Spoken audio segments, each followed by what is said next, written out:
The Minegumo is a Tier 8 premium IJN destroyer and one of two rewards that you can select upon completion of the August 2025 campaign in World of Warships Legends. Before I say anything else, and before I forget, I'll show you my commander build right now. I've got Kurita at the helm with Sims and Campione as his inspirations. We'll talk about why I think he's the best commander in a little bit. But I want to note also that this is the first time they've ever done a dual ship campaign where the Admiralty backing is free. If you don't know, you do need to open up the campaign and activate the Admiralty backing for the low price of 0 doubloons. And if you haven't done that yet, I would suggest doing so right now. In fact, pause the video and do it now so you don't forget. That way you can unlock the extra missions that give you more renown each week based on how much base XP you can acquire. Anyway, we'll run down the stats as I usually do. Keep in mind they're going to be influenced by the Kurita build, and I'll try to point out the specific parameters that are. But I've got two matches for you in the Minegumo. Both of them have the same sort of feel, and I want to show them to you because this first match here on the Shards map, we're not going to have too much support from the friendly teammates on this flank here. And yet we're going to finish the battle with 3 kills. There's going to be 4 kills in total credited to the blue team. And the fact that we're able to do it with, frankly, minimal assistance from our team should give you an indication of how good this thing can be in terms of its carry potential. And then the second match, we'll be able to see what happens when you do have teammates that support you on a flank. The answer is good things. Anyway, we begin this battle with an engagement against the USS Black. A very scary destroyer, to be honest with you, due to the radar. But for some reason, there is no radar incoming from the Black. I think you might be able to choose between radar and something else on the Black, and maybe the Black has opted for something else. I don't know. I don't know why we deployed that smoke screen either, but we did. We cut off line of sight. Don't think we needed to. We'll just go around it, find the Black, and sink him for our first kill of the game. So, you've seen a little bit of what makes this destroyer unique in action. We'll start off with the consumables. The Minegumo has 6 charges of the smokescreen consumable, and these are essentially the British destroyer smokes. In my opinion, the best smokes in the game. You get 6 of them, and they only last for 41 seconds, but then they take only 60 seconds to reload. So it's pretty much smoke on demand. Allows you to cut off line of sight in a pinch when you need to. Also allows you to farm from the safety of the smoke screen for a limited amount of time. Maybe if you hit a battleship with a torpedo and start a flood, you deploy smoke, you shoot at them for the duration of the smoke screen, you light a fire, you do damage. Anything you can do with a British destroyer using that smoke screen, you can do with this thing. And I think that is wonderful. That gives this IJN torpedo boat / gunboat a unique identity that you can't find on any other IJN destroyer in this game. Also, the torpedoes get the British gimmick of being able to single launch, and then we've got 2 charges of the torpedo reload booster, so that we can fill the water with a wall of skill here. Of course, we have to draw the wall of skill ourselves using the single launch function. The other option is like this ultra widespread. I think there will be an example of it in a little bit.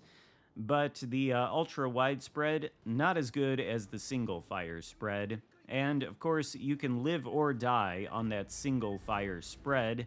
It allows you to maybe hit more torpedoes than you otherwise would, but if you mess up, it also allows you to miss more torpedoes than you might otherwise. So there is that as both an upside and a downside. Bit of a double-edged sword there. But I like it, and of course we've also got an engine boost. Nothing special about it, it's just an 8% bonus like the typical engine boost. As for the specs on the ship, well, we've got a decent HP pool of 20,440. Keep in mind though, it's lower than that base. but we have Sims as one of the inspirations. And then we've got that Campione guy, Italian destroyer commander. I think he's specifically designed for the Paolo Emilio, but his base trait reduces the amount of damage you take as you lose HP. Add that on to the saturation that naturally happens when you take multiple shots in the same area from enemy ships, and it goes a long way to making this thing a little bit tankier, which I find useful because, as you've seen against the USS Black, it's very good for countering enemy destroyers. Now, it's not so good for countering CVs. We've got our AA active, and this CV is going to harass us for the entirety of this battle. We are going to shoot down a grand total of 0 planes. This thing has an aggregate AA defense rating of 9. And I think, for once, that aggregate rating is probably accurate and tells you all you need to know. But if you want to look a little deeper into the AA stats, you'll notice that this thing has 4 anti-aircraft guns in total. That's right, I said 4. And they are 25mm guns with an average DPS of 10. So, useless. Utterly useless. It might as well not have AA. You could probably get the same effect if you placed about 4 crew members on the deck with pistols and had them shoot at the sky. However, even though you don't have any AA, you do have the smoke screens. That is an effective counter to CVs, prevents them from seeing you, and so they cannot accurately line up their drops. That's the only reason that this CV is not getting any hits on us right now, because we're concealed inside of this smoke screen. So there is that. Now, as for the main battery guns, those are much better than the AA, and you saw a little bit of that against the USS Black. We've got 6 main battery guns in 3 double turrets, 2 on the back, 1 on the front. Typical IJN caliber. They have a reload time with this build of 3.3 seconds. I believe the base reload time is 4.5, but we're using the reload mod in the 4 slot, and then we've got the observant range skill, as well as that other skill on Kurita that reduces the reload time. So 3.3 seconds, very good, especially considering that the HE alpha on these shells is 2,000, and they've got a 9% fire chance. This thing has excellent main battery HE firepower, very good for taking out destroyers, also very good for starting fires on larger ships. And the torpedoes, again, single-fire torpedoes, they're going to allow us to launch a spread at this Minegumo here, and we can smoke up to cut off his line of sight. He's spotted by one of our teammates, and we don't even need to use the main battery guns to take him out. The torpedoes dev strike him instead. But back to the main battery guns, they also have a 2400 AP alpha, and I have found that the AP alpha is not so great. Well, the AP alpha is, I should say, the penetration or something else about these AP shells is not too great. I've had situations inside of a smoke screen where I'm fairly close to a broadside cruiser, and I've yet to get a Citadel with this AP. So I think the HE is the bread and butter here, and the HE is really good. As for the range on these main battery guns, 11.5 kilometers with this build, which is decent. And then the turret traverse is a speedy 11.8 seconds. That, of course, differentiates this thing from the typical IJN torpedo boat, which, like the Minegumo, often has really good HE alpha and good fire chance, but also has a very slow reload time and glacial turret traverse. Minegumo doesn't have either of these problems. It's a very good gunboat, and it's also, as you've seen from the torpedoes, a pretty good torpedo boat. We've got 8 torpedoes in total, in 2 quadruple launchers in the middle of the ship, and they can either be single-fired like this, or actually we're not firing them now, we're going to be soon in the smoke screen. They can either be single-fired, or they can be fired in these like ultra-wide spreads. Probably the single-fire function is the best, and we've got 2 charges of the torpedo reload booster, so instead of putting 8 torpedoes in the water at any given moment, we can put in 16. These torpedoes are true IJN torpedoes as well. They hit for 20,967 damage max. Not quite as potent as some of the dedicated torpedo boat torpedoes in the IJN line, but still very, very devastating. They have a 1.7 kilometer detect by sea, so they're quite conspicuous, just like the IJN torpedoes. And here's your example of the ultra widespread mode on the torpedoes. Not quite as good as the single fire mode, so you probably would avoid using it most of the time. We're just trying to cover as much ground with these torpedoes as we can, in spite of the fact that we're going to miss the enemy cruiser. Kind of thought he would stay in that smoke screen and maybe these torpedoes would get him, but that's not the case. The torpedoes do have a little bit of an anemic range, I would say, though. They're only 9-kilometer maximum range, but they go at 75 knots, so they are quite fast, and they reload fairly slowly at 130 seconds. But of course, you do have the ability to deploy the torpedo reload booster twice. The cooldown time on that thing is fairly lengthy, though. It's almost 5 minutes. So you're only going to get 2 uses out of it in any given battle, and if you're not careful, you might only get 1 because of the long cooldown time. I think we've already been over the non-existent AA, so we'll move on to the maneuverability, which is both good and bad. We've only got a 36 knot top speed, which is pretty slow by destroyer standards. Of course, you can get that up closer to 40 if you activate the engine boost, but it's not going to be winning any races or any speed contests. It does, however, have a great turning circle of only 640 meters, and then it's got a 3.9 second rudder shift time as we go down to the CV, finally. We end the battle with 3 kills and 86,000 damage and counting, and of course we lose. We end up with 88,000 damage and top of the leaderboard. But I just wanted to show you that battle to give you a taste of how the Minegumo can function when it's alone, or mostly alone, on a flank with very little assistance from the team. But what happens if you play a battle where you do get some assistance from your team? Well, much better things are going to happen in this battle. One more stat to go over, though, as we approach the Charlie cap, and that would be the concealment. We've got a 5.4 kilometer detectability by sea. That is achieved using the concealment mod and 1 skill on Kurita's skill tree. I almost said Swirsky there for some reason. Don't know what I'm thinking. But Kurita, in his second row, he's got the Look at Me Now skill, which gives you a 6% buff to your detectability. I suppose you could build into that, and I'm sure you could get this thing under 5 kilometer detect if you wanted to build it more as a torpedo boat. And you certainly could do that. Wouldn't be a bad idea. It's not like you're really going to be nerfing the main battery firepower.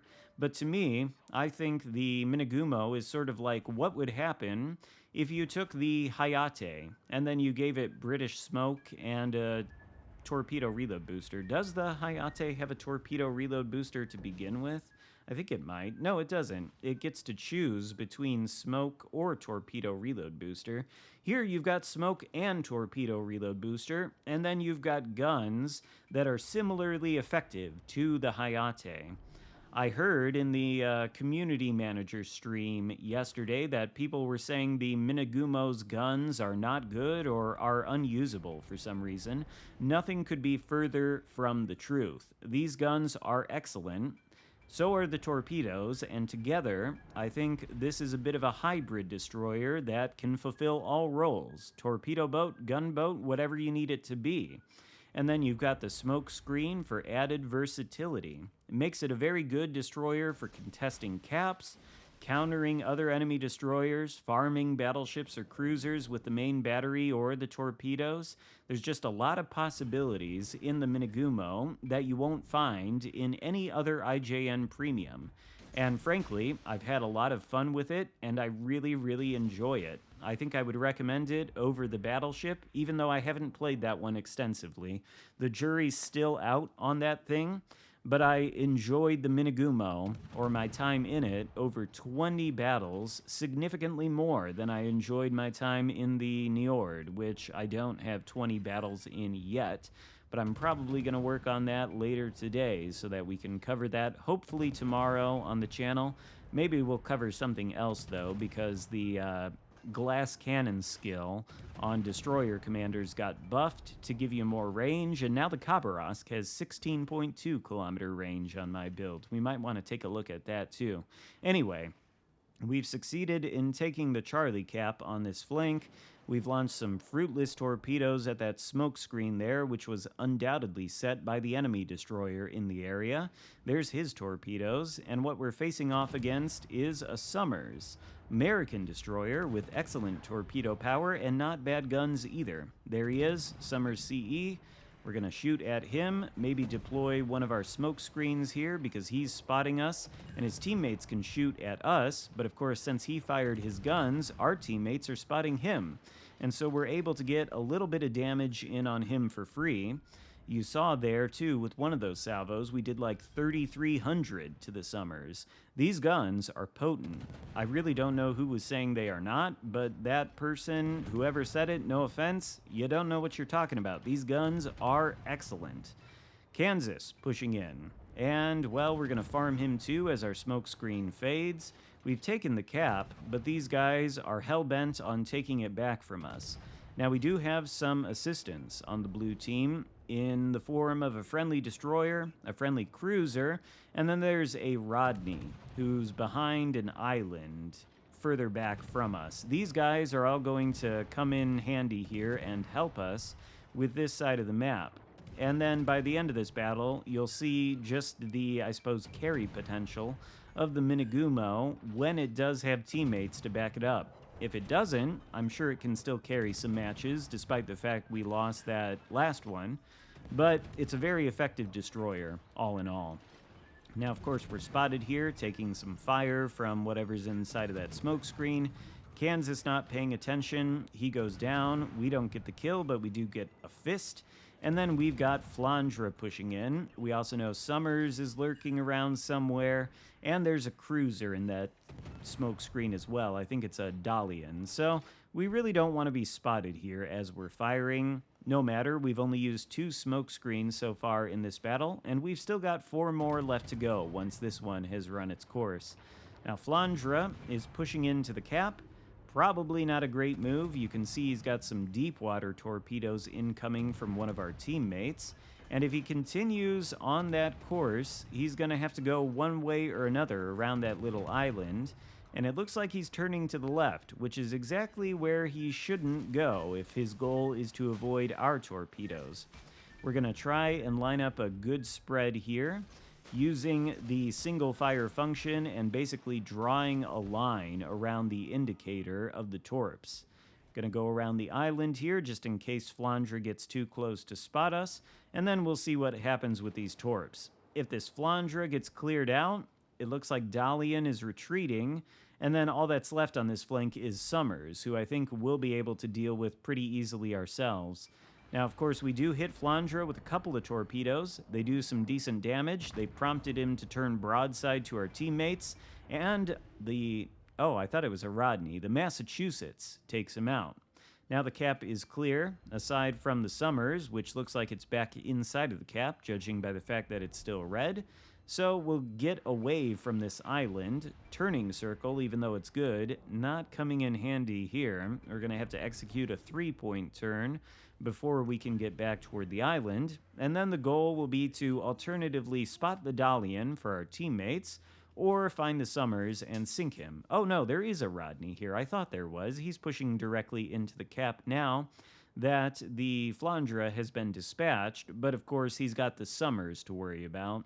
Perhaps not the biggest deal in the Rodney. Maybe he is aware of what I like to call the Nelson Shuffle.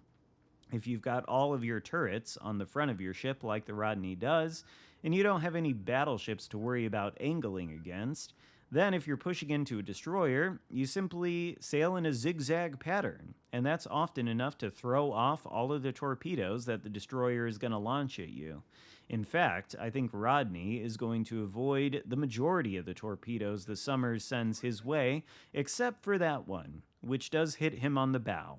Unfortunate, but don't worry, he is going to live, and he is going to provide us much-needed support on this flank, which I thank him profusely for. I played this battle, I think, after I played the first battle I showed you, or maybe it was the other way around. And, well, I just appreciated having some support on this flank. Now, here, initially, we're thinking, the enemy team has got 2 caps. We're going to go for the center cap, maybe take out the destroyer there. Didn't quite know where Summers went. I thought maybe, judging by the torpedoes sent at Rodney, that he was out in this area of the map. But then again, that could have been the Dalian. Now, something is going to change our mind here and prompt us to go back for the Summers. Maybe it's this smoke screen here, which could be either Summers or Dalian. We're going to take a moment to try and line up some torpedoes toward that smoke screen. Maybe we'll be able to hit whatever's inside of there. But there, Summers gets spotted. He's actually on the other side of the cap, and he's a threat to Rodney, who appears to have his number. Apparently, the Rodney wants to go and hunt down the Summers himself. Which, you know, he might succeed in doing that. Rodney is not bad for countering destroyers in terms of battleships, but we ourselves are a very good, very effective destroyer at countering other DDs, so it's really our job to take out the Summers. We're going to turn around, we're going to deploy some torpedoes into that smoke screen for what is undoubtedly the Dalian. I don't think we're going to actually hit him, but the Rodney is quickly running toward the Dalian smokescreen, so he's probably going to have to hightail it out of there. Meanwhile, Summers is playing the island hopping game, going from one island to the next, shooting Rodney when he gets the opportunity, probably in hopes of lighting a fire. Unfortunately for him, not quite succeeding in that endeavor. Dalian gets spotted by Rodney. Our torpedoes make contact and sink the Dalian for our first kill of the game, actually, to go along with our 2 fists. And if we're lucky here, we can make Summers our second kill of the game. He's pushing in toward us. Apparently didn't expect we'd come out here to counter him. We miss with our initial salvo there. Not great. But we're going to be able to dial in the aim, deploy the smoke screen so Summers can't shoot in return. He's, of course, spotted by Rodney because he just shot, and it only takes a couple of salvos to send him back to port. There you get another example of just how useful these British smoke screens can be. I can't say enough about those. They are very good. Anyway, that pretty much wraps up this flank. And thanks to our good choices, I would say, on this flank, and the assistance of our teammates, we have a much better result here than we did in the first battle.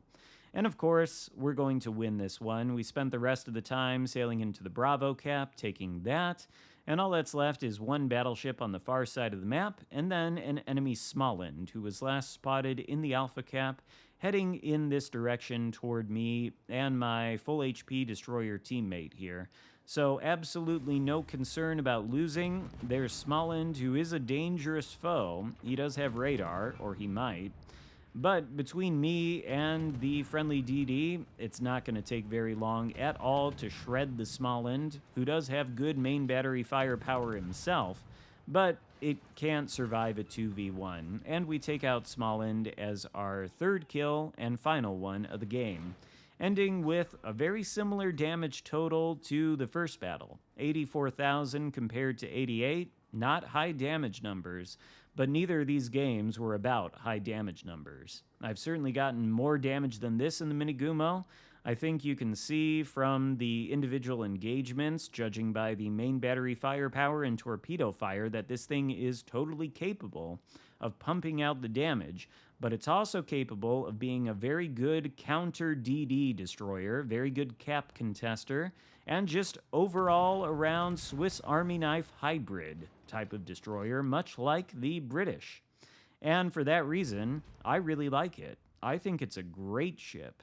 I'm surprised that they've gone with this kind of design on the Minegumo, very unlike any other IJN destroyer. And, well, as you can see, both me and the Xian Yang, we have over, or Xian Yang, however you pronounce it, we have over 3,000 base XP on that glorious victory. So, Minegumo, very good. Still got to evaluate the Niord. We'll do that in the future. And then I'll come back and tell you what my final pick would be between the two ships. But for the moment, I am definitely leaning heavily toward Minegumo. I think it's, frankly, pretty excellent. Hope you enjoyed the video. If so, give it a thumbs up. Consider subscribing if you haven't already. And I'll see you next time. Goodbye.